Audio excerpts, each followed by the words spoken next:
Bonjour à tous et bienvenue dans cette nouvelle vidéo. Encore une vidéo sur les attractions du Wizarding World. Aujourd'hui, on va regarder la deuxième partie. Donc après vous avoir donné l'eau à la bouche dans une toute première vidéo sur les attractions du Wizarding World, où nous vous parlions notamment de Harry Potter and the Escape from Gringotts et de Flight of the Hippogriff, nous allons dans cette nouvelle vidéo aborder les deux dernières attractions officielles du Wizarding World. Ces deux attractions, pour le coup, elles se situent à Island of Adventures et non pas sur les deux parcs, ce qui fait que pour les personnes qui par hasard n'auraient pas suivi nos conseils et auraient pris un parc par jour, du coup, là-dessus, pas de souci, vous êtes au bon endroit. Lorsqu'Universal et la Warner, en fait, ont commencé à travailler le projet de parc d'attractions sur la thématique du Wizarding World, ils ont dû faire face à quelques questionnements autour des attractions du land, mais aussi de l'expérience que les visiteurs allaient pouvoir suivre en pénétrant dans cette nouvelle zone du parc floridien. Très rapidement, et en fait même dès le début des négociations entre les équipes créatives d'Universal, celles de la Warner Bros et J.K. Rowling, il apparaît très clairement la nécessité de bâtir le château de Poudlard et de recréer bon nombre des décors que les visiteurs ont pu découvrir dans la saga cinématographique.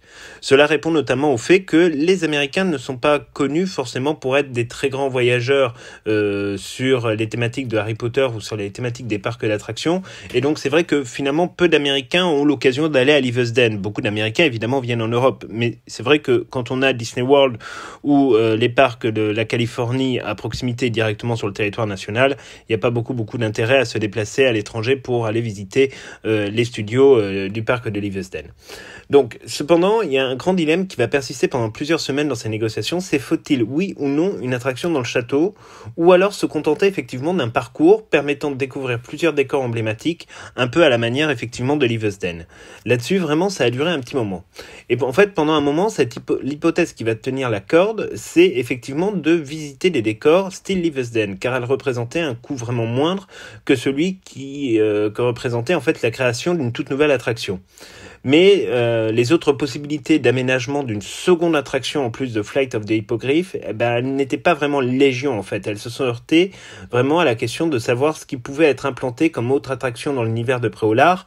Plusieurs sujets ont été mis sur la table, dont notamment une attraction autour de la cabane hurlante, puisque vous savez qu'elle est située à quelques encablures du village de Préolard. Mais en fait, J.K. Rowling va refuser net plusieurs projets, dont un projet qui, paraît-il, était assez horrifique et très terrifiant, ce qui est assez dans le style d'ailleurs d'Universal, qui a pour habitude de faire des attractions parfois un peu flippantes, comme c'est le cas par exemple pour King Kong ou pour les fêtes d'Halloween qui effectivement font la part à plus de zombies qu'autre chose.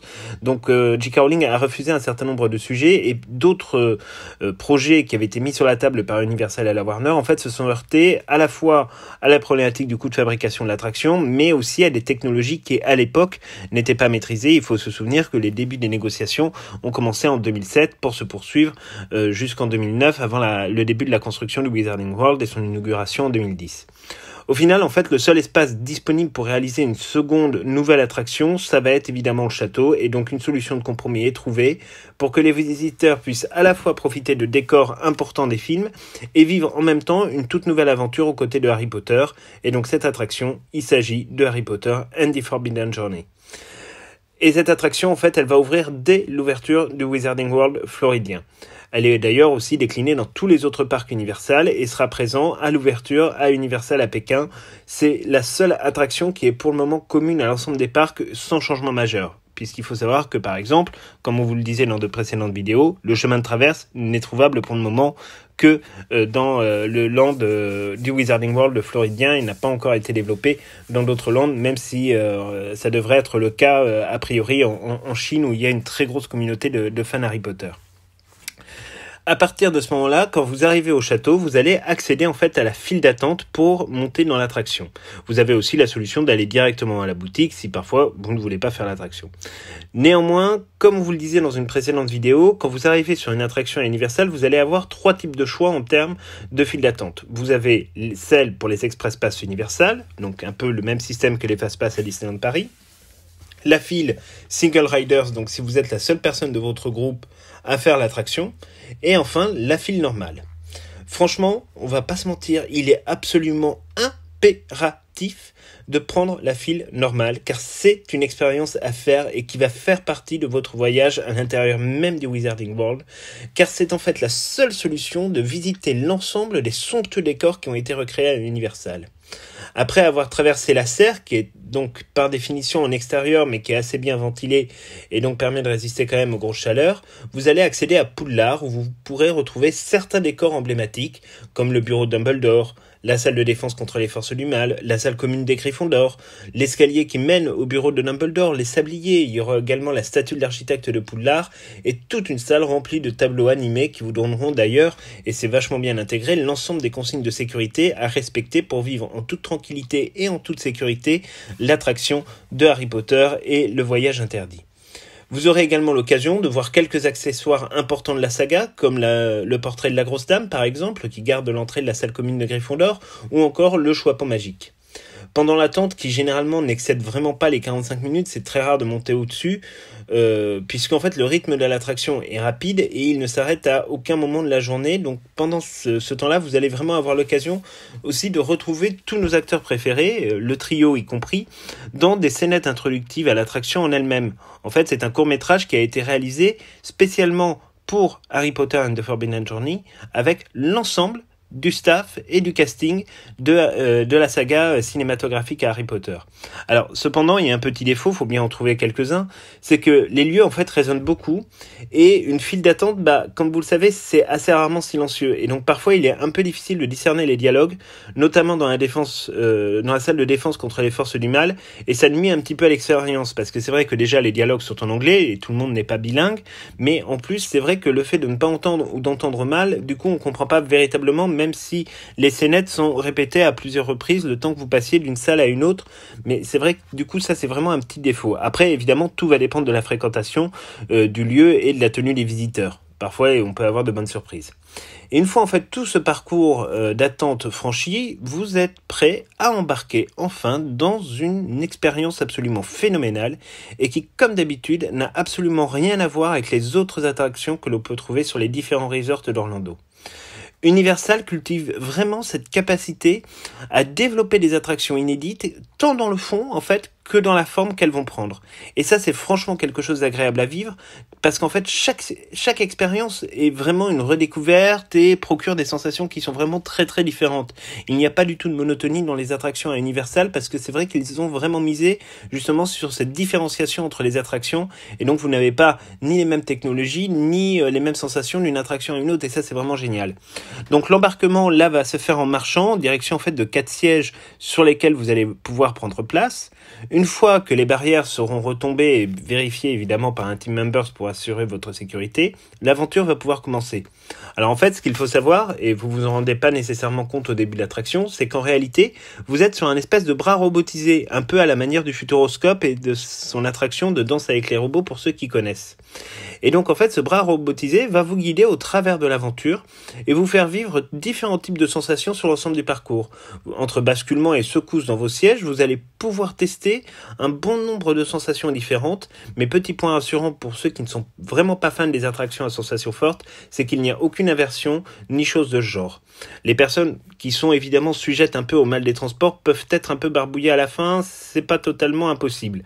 Mais il n'y a vraiment franchement rien de très compliqué à encaisser dans cette attraction, si ce n'est quelques secousses un peu fortes, notamment quand vous vous cognez au sol cogneur, ceci n'est pas un jeu de mots, mais voilà, c'est des secousses qui vont pas durer très très longtemps et qui sont vraiment largement acceptables, et il n'y a pas de difficulté particulière à faire cette attraction pour les personnes qui sont aficionados de Harry Potter. Il y a vraiment pas de difficulté. L'histoire de l'attraction, sans trop vous en dévoiler, pour quand même vous garder une dose de surprise lors de votre prochain voyage, cette aventure en fait elle va vous emmener aux côtés de Harry Potter dans une course contre la montre autour de Poudlard et de son domaine, à la poursuite de très nombreux ennemis. Alors vous allez pouvoir croiser les dragons, vous allez pouvoir croiser des détraqueurs, des acromantules ou encore pénétrer dans la fabuleuse chambre des secrets. En fait, l'attraction, c'est vraiment un mix parfait entre de vrais décors et des diffusions sur grand écran sphérique à la manière de Harry Potter and the Escape from Gringotts. Et en fait, à l'aide de plusieurs effets spéciaux, on va vous permettre par exemple de voler sur un balai autour du château en ayant des sensations franchement assez proches de la réalité que l'on ne peut malheureusement qu'imaginer, mais c'est vrai qu'on a quand même ce sentiment de se retrouver un peu dans les scènes de Harry Potter et la Coupe de Feu lorsque Harry essaye d'échapper au dragon de la première tâche, et c'est vraiment bien foutu. L'attraction va durer environ 5 minutes et constitue franchement une prouesse d'un point de vue technologique, mais aussi scénaristique, et c'est vraiment agréable au final. En fait, comme pour l'attraction Gringotts au chemin de traverse, il y a plusieurs nouvelles scènes inédites et indépendantes des films de la saga qui ont été réalisées avec l'ensemble du casting, comme on vous le disait précédemment, et ça rajoute beaucoup au charme de l'attraction. Et Harry Potter and the Forbidden Journey, en fait, a été très rapidement une des attractions les plus populaires d'Orlando et a reçu tout de suite, dès sa sortie, 2 prix internationaux très prestigieux, c'est-à-dire à savoir le prix de la meilleure nouvelle attraction en 2010, mais également le prix du meilleur parcours scénique en 2011. Et ces 2 prix, vraiment, ils sont très très largement mérités, tant l'attraction est réussie et parfaitement maîtrisée, malgré une technologie qui est effectivement complexe, et surtout avec de très nombreux décors animés qui demandent évidemment une très très bonne programmation et une coordination pour que chaque spectateur puisse vivre une expérience complète, puisque évidemment tous ces bras robotisés se suivent les uns les autres, et donc il faut que les éléments de décor qui bougent puissent rentrer pour que les prochains spectateurs puissent en profiter autant que vous en avez profité. Et ça, c'est vraiment quelque chose qui est pas simple.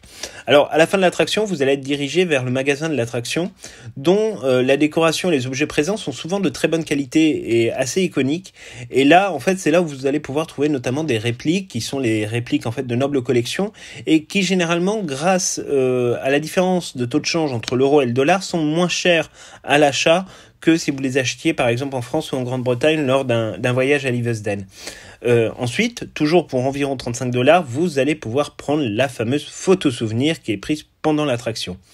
On va vous confier un petit secret, les photos sont prises au moment où on commence à être attaqué par des acromantules. Et ça donne parfois des photos un peu drôles, et ça mérite quand même le coup de jeter un coup d'œil en sortant de l'attraction pour voir la tête que vous faites sur les photos. Mais évidemment, ce petit secret de l'emplacement des photos, vous ne le dites pas qu'on vous l'a dit.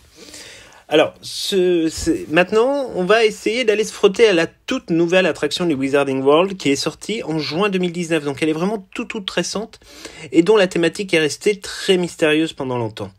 Il faut savoir d'ailleurs que les travaux ont duré quasiment 2 ans et que personne ne savait réellement ce qui allait se passer derrière les palissades, et on a eu les réponses qu'aux alentours du mois de mars 2019 où on a appris que ce serait une attraction basée sur Hagrid. Ce que l'on sait à ce moment-là de l'histoire, en tout cas quand on a découvert les palissades, c'est qu'il y a eu vraiment un très gros travail de mise en œuvre pour la simple et bonne raison qu'il a fallu détruire en fait une précédente attraction dont nous vous parlerons dans une prochaine vidéo qui s'appelait Dragon Challenge. Et il avait été pris à la décision de complètement détruire et non pas de rethématiser comme ça avait pu être le cas pour Flight of the Hippogriff dont on vous parlait dans notre précédente vidéo. Et donc évidemment ça a mis un petit peu de temps puisque l'attraction a fermé en septembre 2017 et les travaux ont commencé en janvier 2018. Et lors de cette construction, il y a notamment une rivière qui a été créée et surtout plus d'1 millier d'arbres qui ont été plantés pour créer le bois en fait qui représentera la forêt interdite. Alors évidemment pour le moment les arbres sont assez jeunes puisque l'attraction vient d'ouvrir. Elle a ouvert il y a tout juste 1 an, mais dans quelques années le rendu devrait franchement être extraordinaire et vraiment très sympa. Alors l'idée générale de cette attraction c'est de vous faire vivre une aventure aux côtés de Hagrid à bord de son fameux sidecar en faisant le tour de diverses créatures magiques. Évidemment rien ne va se passer comme prévu et vous avez tout un petit scénario qui est mis en place. Alors attention, cette attraction elle est excessivement populaire. D'une part parce qu'elle est absolument géniale et d'autre part parce qu'elle vient d'ouvrir. Ce qui fait que les temps d'attente souvent vont dépasser pour la plupart du temps les 4 heures et c'est toujours le cas plus d'1 an après son ouverture au Wizarding World. Vous le savez, on vous l'a dit dans une précédente vidéo, il n'y a absolument aucun moyen de prendre une file plus rapide et d'aller plus vite. Donc pas de file Single Riders ou Express Pass. C'est pas la peine de dépenser votre argent pour des Express Pass si vous avez envie de faire Hagrid, puisque ce n'est pas valable pour cette attraction-là. Si vous voulez la faire, il n'y a qu'une seule solution, c'est d'investir dans le billet de la VIP Experience Universal qui est à peu près à 300 € par personne, et où là, effectivement, vous ferez environ 1 minute 30 de queue. Alors, pour nous, ça va être un peu difficile de vous parler de la file d'attente car on ne l'a pas fait en normal, puisque à cette époque-là, en août 2019, il y avait parfois plus de 5h30, voire 6h, 7h d'attente, et on avait franchement la flemme de le faire. Donc du coup, on a profité de notre test de l'expérience VIP pour faire Hagrid et son attraction. Néanmoins, comme toutes les files d'attente au Wizarding World, mis à part Flight of the Hippogriff, on retrouvera quelques décors et des clins d'œil à la saga. Il y a également une courte vidéo qui va mettre en scène Arthur Weasley et Rubeus Hagrid, toujours avec les personnages que l'on connaît dans les films, et puis quelques effets spéciaux qui vont mettre en scène une ou plusieurs créatures magiques. Voilà. Après, c'est pas l'expérience la plus oufissime, et c'est pas l'intégration qui est la mieux faite, en tout cas pour le Wizarding World, de ce qu'on en a vu sur des vidéos, puisqu'encore une fois, nous, on n'a pas pu faire cette queue-là. Peut-être que lorsqu'il y aura moins de temps d'attente, il serait intéressant d'ailleurs de la refaire. Donc, à partir du moment où vous avez terminé votre file d'attente, vous allez vous diriger vers l'embarquement. Et l'embarquement, en fait, il est sensiblement le même que pour Harry Potter and the Forbidden Journey. C'est un embarquement qui va se faire en marchant, donc il faut aller quand même assez vite. On a à peu près 25 secondes pour grimper sur le train, puisque c'est un train en fait de 7 sidecars qui vont vous conduire au travers de cette attraction. Alors, à vous de voir, avant de monter et d'être sur le quai d'embarquement, d'ailleurs, des team members vous demanderont sur quel point vous voulez vous positionner, si vous voulez vous asseoir sur la moto ou sur le siège passager. En vrai, l'expérience, elle est exactement la même que vous soyez sur l'un ou sur l'autre, donc c'est vraiment une question de choix et de goût. Ensuite, va débuter donc votre parcours dans la forêt interdite, où vous pourrez rencontrer de très nombreuses créatures magiques, et ça c'est plutôt bien fait, les animatroniques sont vraiment magnifiques, à savoir notamment Touffu, les lutins de Cornouailles, le filet du diable, un centaure, mais aussi un Scrot à pétard, le Scrot à pétard très connu par les fans de Harry Potter qui ont lu les livres, mais qu'on n'avait encore jamais vu au cinéma ou réalisé dans Harry Potter, mis à part dans les jeux vidéo.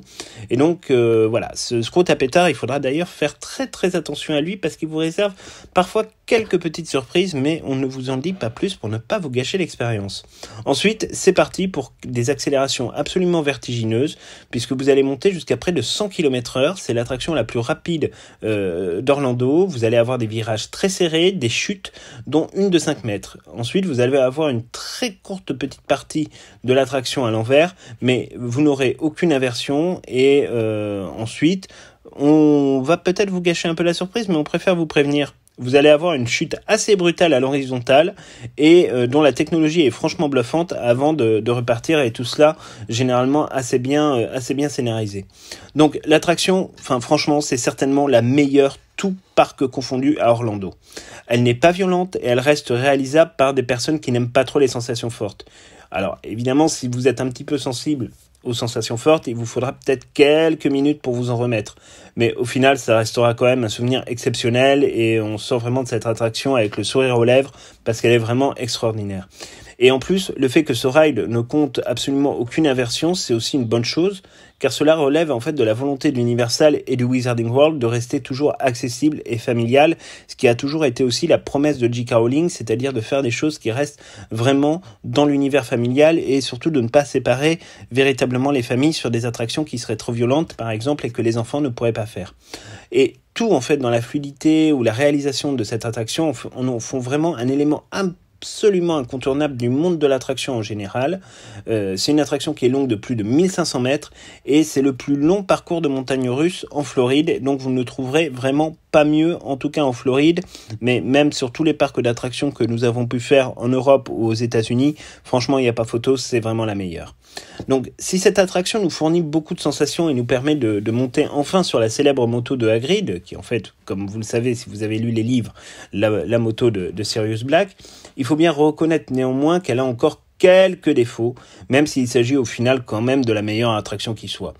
Tout d'abord, il est vrai que les efforts de réalisation de l'environnement de l'attraction, avec la création de la rivière et la plantation de plus de 1000 arbres, comme on vous en parlait précédemment, est un point extrêmement positif, mais forcément, comme les arbres sont encore très jeunes, on n'a pas du tout l'impression de mettre un pied dans la forêt interdite, mais voilà, c'est quelque chose qui sera le cas pendant quelques années, mais ensuite on aura une végétation beaucoup plus aboutie et qui permettra effectivement de renforcer le côté immersif de l'attraction, puisque pour l'instant là-dessus ça pêche un petit peu.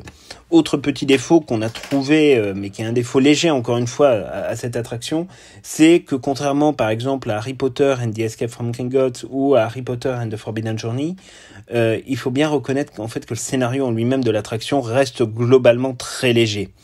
Et est-ce que c'est un élément bloquant? Est-ce que ça vient nuire à la beauté de l'attraction et aux sensations que cette dernière nous procure?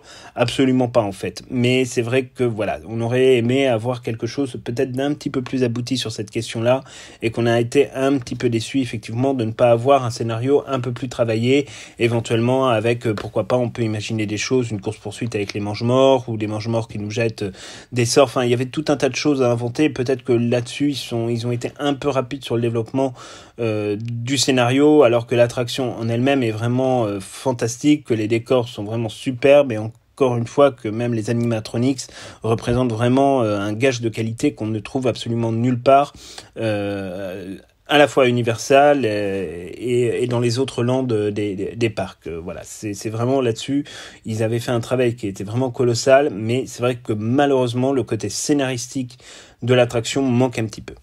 Donc, voilà ce qui conclut notre nouvelle vidéo sur les attractions. Donc, on vous a déjà maintenant présenté les 4 seules et uniques attractions officielles du Wizarding World, même s'il reste encore quelques petites choses à voir ensemble, mais ça, on le verra dans une toute prochaine vidéo. On va pas vous parler de tout de suite.